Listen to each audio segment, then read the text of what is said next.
근데 간혹 가다가 실제로 제가 직접 들은 질문인데 근데 핸드폰 배터리 30%도 사용하는데 지장 없는데 그 배터리 30%도 한 300번 정도 날리는 거는 괜찮지 않겠어요? 이렇게 물어보시는데,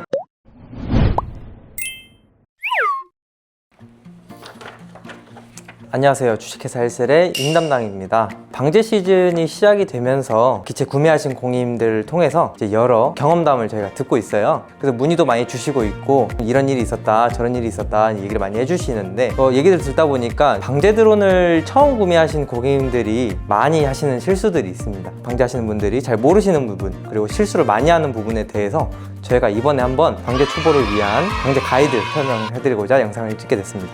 오늘 영상만 잘 확인하셔도 수리비 걱정 없이 안전하게 비행하실 수 있을 테니까 제가 지금 알려드리겠습니다. 자, 지금 바로 확인해 보시죠. 첫 번째는 기체 하드웨어 점검 소홀입니다. 말이 좀 어려운데요, 간단하게 설명드리자면 암대를 이렇게 펼쳤을 때 이렇게 접어지고 비행 중에 이렇게 헐렁거리지 않게, 이 체결을 어려워하시는 분들도 계시고, 이렇게 좀 돌리고 조임 상태를 확인 안 하시고 그냥 비행을 하시는 경우가 있어요. 특히 비행을 펼쳐 놓으신 상태에서 장기간 비행을 안 하셨을 때 비행을 하면은 이제 진동이 생겨서 그 진동으로 인해서 그 조임 상태가 살짝 풀릴 수가 있어요. 다음번 비행하기 전에 조임 상태를 확인 안 하고 이 풀려 있는 상태가 계속 반복되다 보면은 어느샌가 안전장치가 풀려서 비행 중에 이렇게 풀려버리면은 굉장히 추락의 위험이 있기 때문에, 일단 가장 기본적이면서도 가장 쉬운 부분이죠. 이 암대 체결, 이 부분을 가장 많이 신경 써주셔야 되고요. 그리고 두 번째로는 전원 관리 실수입니다. 전원 관리 실수는 뭐냐면 배터리랑 관련되어 있는 얘기예요. 배터리가 100% 기준으로 해서 보통 비행을 많이 하실 거예요. 근데 간혹 가다가 실제로 제가 직접 들은 질문인데 근데 핸드폰 배터리 30%도 사용하는데 지장 없는데 그 배터리 30%도 한 300번 정도 날리는 거는 괜찮지 않겠어요? 이렇게 물어보시는데, 이게 그 기준 자체가 다릅니다. 30% 자체가 조종기 상에서 경고가 뜹니다. 30%가 되면은 비행을 중단하고 배터리를 교체해라 라는 이제 의미로 저희가 저전압 경고를 설정을 해놨어요. 그 뜻은 뭐냐면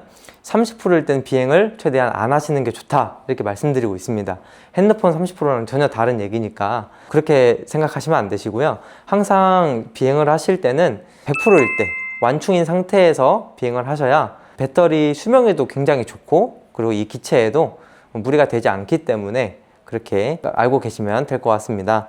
그리고 배터리 관련돼서도 얘기를 하나 더 해드리자면은, 충전을 하실 때 간혹 꽁티 같은 경우에는 보관 모드로 충전을 하시는 경우가 있어요. 보관 모드로 충전하시고 완충됐다고 착각을 하셔가지고 비행을 날리시는 분들이 있는데, 물론 당연히 배터리를 연결하면은 조종기에도 배터리 잔량이 뜨겠지만 그걸 확인 못 하시고 보관 모드로 충전하시고 비행을 하시면 절대 안 됩니다. 보관 모드는 말 그대로 장기간 보관할 때 사용하는 모드이기 때문에, 일반적으로 저희가 이제 비행을 하기 위해서 충전을 하실 때는 충전 모드나 일반 모드 혹은 급속 충전 모드로 사용하셔서 비행하시면 될 것 같습니다. 자, 그리고 세 번째는 비행 환경, 그리고 자동 방제에 대한 너무 과한 믿음입니다. 이 자동 방제가 굉장히 자가 방제하시는 분들한테는 정말 편한 모드죠. 여기에 너무 과맹신을 하시게 되시면은 정말 많이 추락을 하시는 분들이 많습니다. 자, 왜 추락이 되는지 천천히 살펴보도록 하겠습니다. 자, 첫 번째로는 자동 방제, 매핑, 그러니까 내 필지를 이 조종기로 찍어서 기체한테 보내는 과정을 할 때 처음에 우리가 찍지 않습니까? 찍을 때 조종기로 만약에 찍게 되면은 조종기는 GPS 위성만 가지고 매핑을 하는 거기 때문에 오류가 굉장히 큽니다. GPS 통상적으로 오류는 미터급, 미터 단위급으로 오류가 있기 때문에 15m 만약에 오차가 범위가 생긴다면은 그만큼 거리가 벌어지기 때문에 예상치 못한 장애물의 충돌이 있을 수 있기 때문에 항상 조종기 말고 이제 RTK가 장착되어 있는 기체 사용하시는 분들은 RTK 드론이랑 연결을 하셔서 드론으로 날리시거나, 아니면 타점기가 있는데 타점기도 RTK 기능이 이제 장착되어 있습니다. 그래서 타점기로 매핑을 하시거나, 만약에 타점기도 없고 기체가 RTK도 아니다 그러실 경우에는 그래도 드론으로 날려서 찍으시는 걸 추천드리고, 조종기보다는 드론으로 날리시는 걸 추천드립니다. 간혹 지도상으로 찍으시는 분들도 있는데, 지도상으로 찍으실 경우에는 굉장히 편하죠. 직접 돌아다니지 않아도 되니까 편하긴 한데, 지도 역시 GPS 위성을 받아 사용하는 거기 때문에 오차 범위를 생각해서 웬만하면 드론으로 찍어주시는 게 좋습니다. 그리고 자동 방제를 하더라도 이륙과 착륙은 수동으로 해주시는 게 좋습니다. 자, 왜 그러냐면은 자동 방제 설정을 할 때 이륙고도 이륙 속도 이렇게 저희가 다 설정을 하지 않습니까?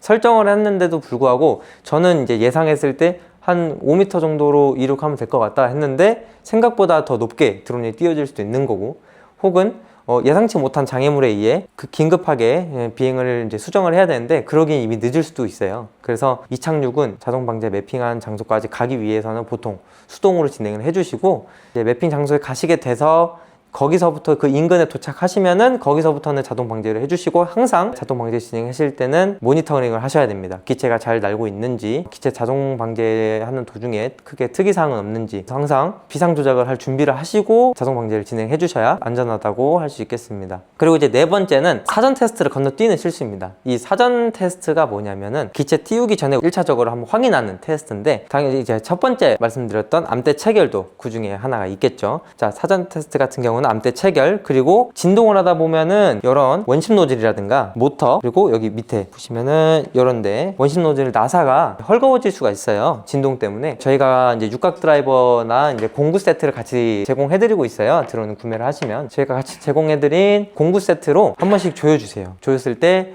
너무 세게 조이면 또 안 좋기 때문에 적당히 너무 풀려있지 않는지만 확인해 주시면 되시고, 두 번째로는 저희가 조종기상으로 모터 테스트를 할 수가 있어요. 모터 테스트를 진행을 해주셔서 각 기체 번호에 맞는 모터가 돌아가는지, 그리고 반시계 방향, 시계 방향, 모터가 돌아가는 회전 방향이 맞는지, 그리고 마지막으로 모터가 돌아갔을 때 특이사항, 이상한 소음이 나지는 않는지 그거를 확인하시고 비행을 해주셔야 됩니다. 그리고 약제를 놓고 비행하시기 전에 확실하게 나는 안전을 챙기고 싶다 하시는 분들은 약제 놓고 비행하기 전에 간단하게 비행을 해서 전진, 후진, 에일러런도 쳐보시고 러더도 쳐보시고 정상적으로 작동하는지 그렇게 하신 다음에 비행을 해주시면 훨씬 더 안전하게 비행을 하실 수 있습니다. 그리고 마지막 다섯 번째는 이제 사용 후 관리 관련된 내용인데요. 사용 후 관리가 뭐가 있냐면, 제일 많이 실수하시는 부분이 약제를 치고 나서, 그럼 지금 약통에도 약제가 남아있고 이 호스에도 약제가 남아있을 겁니다. 자, 이 상태에서 그냥 방치하게 되면은 어떻게 될까요? 약제가 당연히 굳으면서 막히게 됩니다. 호스도 막히고 펌프 쪽도 고장이 생길 수도 있어요. 그래서 약제 방제를 다 끝나시고 나면은 꼭 이 호스랑 여기 통에다가 일반 물을 채워가지고 이 펌프를 켜주세요. 그러면은 여기 안에 있는 물이 이 펌프가 작동이 되면서 각 호스로 물이 흘러가지고 배출이 될 겁니다. 이때 배출될 때 안에 고여있던 약제도 같이 배출되기 때문에 약제가 고착되어서 노즐이 막히거나 하는 그런 불상사는 방지할 수 있기 때문에 항상 그렇게 방제가 끝난 뒤에는 여기 물탱크에 물을 채우셔서 펌프 작동하셔가지고 안에 있는 남아있는 약제를 다 빼주시면 될 것 같습니다. 그 다음에는 입제, 비로 살포하시고 나시면은 이제 프로펠러 보시면은 이쪽에 이제 갈려있는 경우가 있어요. 아무래도 재질 카본이다 보니까 자주 이제 비료에 노출되다 보면은 갈리는 경우가 있는데, 이 상태에서 비행을 하시는 경우가 많아요. 갈리다 보면은 프로펠러마다 무게가 달라지게 됩니다. 갈린 만큼의 무게가 제외되기 때문에 비행 안정성에 좋지 않기 때문에, 만약에 좀 프로펠러가 좀 갈렸다, 내가 오늘 입제를 작업을 했는데 프로 좀 갈린 것 같다 하시면 꼭 교체를 해주시길 바랍니다. 그리고 당연히 교체하실 때는 당연히 아시겠지만 정품 프로펠러를 사용하셔야 다른 프로펠러와 간섭이 안 일어나서 안전하게 비행할 수 있습니다. 마지막으로 호스 교체하실 때, 호스가 많이 고착이 되거나 많이 더러워지면 제가 교체를 권장해드리고 있어요. 이 호스 교체하실 때 보시면은 일자로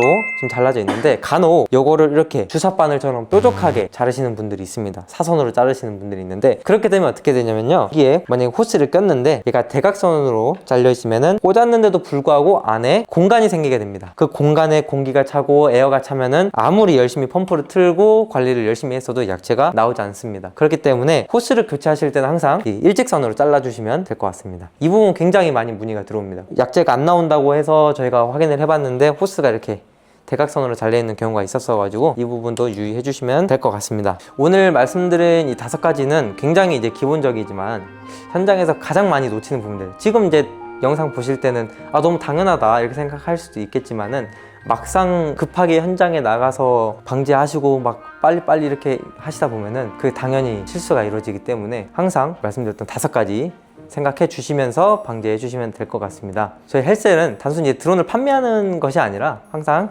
판매 이후에 고객님이 사용하실 수 있게 잘 사용하시고 또 오래 사용하시고 그리고 안전하게 비행할 수 있도록 저희가 최대한 도와드리고 약속드리겠습니다. 그리고 이제 궁금하신 점은 이제 댓글이나 저희 대표 번호 1688-5343으로 전화 주시면은 저희 전문가들이 친절하게 상담 도와드리겠습니다. 여러분의 안전한 비행을 언제나 응원합니다. 네, 감사합니다.